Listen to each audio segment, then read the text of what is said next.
So with the fog coming in, you can see it here in our McLaren St. Luke's Hospital camp, right around those lights especially. There's changing road conditions out there, so it's important that you stay safe behind the wheel. Our Kristy Gerlett joins us live just outside our studio with someone from AAA this morning talking about road safety. So Kristy, this is always important. We're kind of getting in that change of seasons too. Yes, very important, especially for now. I am joined here by Matt Keeber.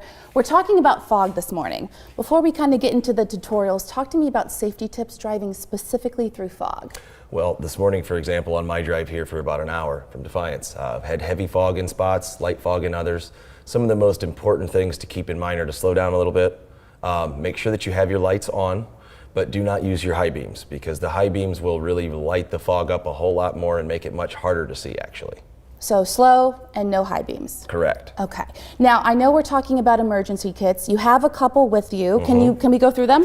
Yeah. So being prepared for any situation that might arise is important.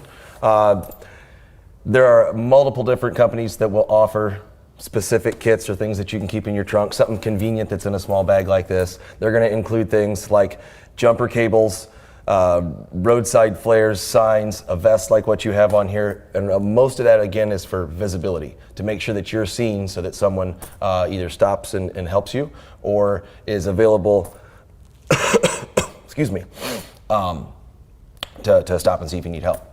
And because we're going into the winter season, we also want to have those blankets, an emergency blanket available, right? Correct. Okay. And visibility is probably one of the most important things to think about.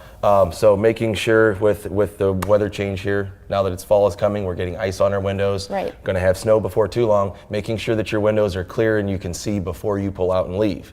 And then making sure you have good windshield wipers on your car so that when you have that dew and that fog and the rain and snow that you can clear that windshield off and have good visibility. Okay, I see you have some tires here. Let's walk through those. So with the tires, a couple things that we want to start talking about is now that we're coming into winter, roads are getting slipperier.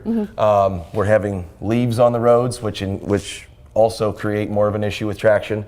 So obviously, as can be seen with the top one here, this is a tire that's very, very clearly worn out. There are many different types of tires to choose from. Something like this that is an all-season tire and this that is an all-weather.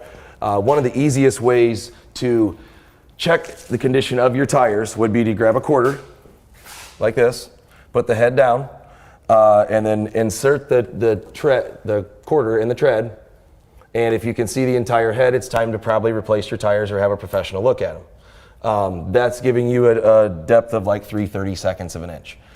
So making sure that your tires are properly inflated and that are in good condition with the fall and inclement winter weather on the way. And all you need is a quarter. That's it. Absolutely. Okay, perfect. Well, thank you so much for joining me this morning. Reporting live, Kristy Gerlett, WTOL 11.